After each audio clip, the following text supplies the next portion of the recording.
వంకాయ పచ్చిపులుసు అండి. ఇది చాలా బాగా ఉంటుంది. ట్రెడిషనల్ వంట. ఫస్ట్గా ఏం చేయాలంటే ఈ బజ్జీ వంకాయలు అంటారు, గ్రీన్ కలర్, అవి తీసుకుని వచ్చి శుభ్రంగా కడిగి వాటికి కొంచెంగా నూనె రాసి స్టవ్ మీద చక్కగా ఇలా కాల్చాలండి. 4 మినిట్స్ మీరు గ్యాస్ స్టవ్ మీద ఇలా పెట్టి సన్నడి సగన కాల్చితే ఇదిగో ఈ రంగులోకి వస్తాయి. ఒకసారి పక్కన పెట్టి మీరు దాన్ని ఇలా ప్రెస్ చేస్తే మెత్తగా తగులుతాయి. అంతవరకు మీరు వాటిని కాల్చాలి. ఆ కాల్చి తర్వాత స్టవ్ ఆఫ్ చేయాలి.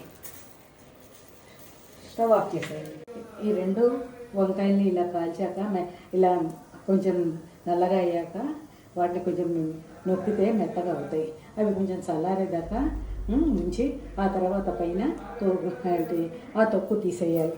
ఈలోగా అవి చల్లారేలోగా మనం కొంచెం చింతపండు, జస్ట్ చిన్న నిమ్మకాయ చింతపండు నానబెట్టుకుని దాన్ని ఇలా రసం తీసుకోవాలి. రసం తీసుకుని ఒక వేరే గిన్నెలో వేయాలి రసాన్ని. అందులో ఉప్పు, పసుపు. వంకాయలు ఎట్లా ఉండాలంటే మీరు స్టవ్ నుంచి తీసాక ఇలా మీరు నొక్కితే లోపలంతా మెత్తగా ఉండాలి. అంతవరకు కాల్చాలన్నమాట. ఆ తర్వాత కొంచెంసేపు చల్లారనివ్వాలి. ఈలోగా మీరు ఏం చేయాలంటే మూకుడు పెట్టుకుని దానిలో పోపు వేయాలి. పోపుకి మీరు కొంచెంగా ఆవాలు చిటపట్లు ఆడాక మీరేం చేయాలంటే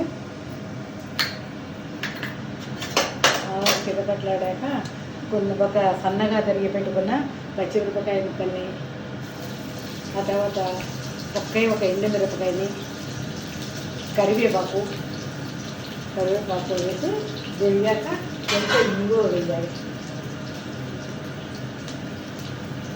ఇంగువ వేసి బాగా కలిపాక ఇప్పుడు ఈ ముందే తరిగి పెట్టుకున్న ఉల్లిపాయ ముక్కల్ని దానిలో వేయాలి. వేసి వేయించాలి.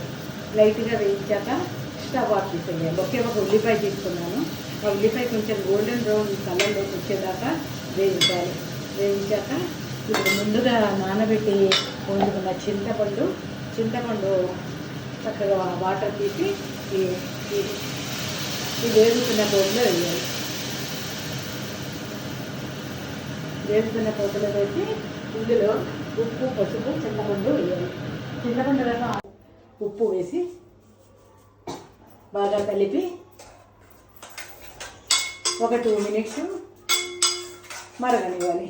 ఈలోగా అది ఆ పోపు, ఉల్లిపాయ ముక్కలు, ఆ పోపు మరిగేలాగా మనం ముందుగా కాల్చి పెట్టుకున్న వంకాయల్ని ఇలా పైన కట్ చేసి ఇలా చూడండి ఎంత బాగా ఉడికాయో.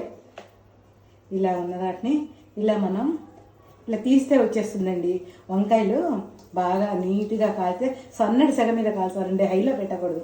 హైలో పెడితే బయట అంతా కాలిపోతుంది, లోపల మెత్తపడదు. ఇది మీడియం ఫ్లేమ్లో పెట్టి మనం కాల్చామంటే ఇదిగో ఇలా వస్తుందండి. దీన్ని ఇలా ఓపెన్ చేసి పెట్టుకుని ఈ 2 వంకాయలు, ఈ గుజ్జుని మనం ఇందులో బాగా మెత్తగా స్మాష్ చేయాలండి. చేత్తో చేస్తే చాలు, ఈజీగా మీకు నలిగిపోతుంది.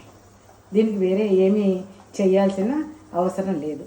ఇప్పుడు ఈ వంకాయ గుజ్జుని, మెత్తగా చేసిన వంకాయ గుజ్జుని ఈ మరుగుతున్న ఈ పోపులో వేసిన చింతపండు రసంలో వేసి 2 నిమిషాల నుంచి కట్టేయాలండి. అంతే, వంకాయ పచ్చిపులుసు రెడీ. ఇది చాలా బాగుంటుందండి. లైట్గా చేసే పప్పుల్లోకి, అంటే టమాటా పప్పు అంటే ముద్దపప్పు అంటారు చూడండి, ఆ ముద్దపప్పులోకి ఇది చాలా టేస్ట్గా ఉంటుంది. ఎన్ని నిమిషాలు ఉంచాలి? ఒక 5 మినిట్స్ ఉంటే చాలండి. ఒక 5 మినిట్స్, 3 to 5 మినిట్స్ ఇలా ఉంచేయాలి. మీ దగ్గర కొత్తిమీర ఉంటే కనుక మీరు కొత్తిమీర కూడా ఇందులో వేయచ్చు.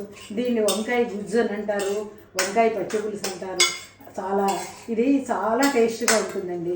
మీకు ఇంకా చాలా గట్టిగా ఉంది అనిపిస్తే కొంచెంగా వాటర్ యాడ్ చేసి కొంచెం సేపు మరగనివ్వండి. అంటే వంకాయ పచ్చిపులుసు రెడీ.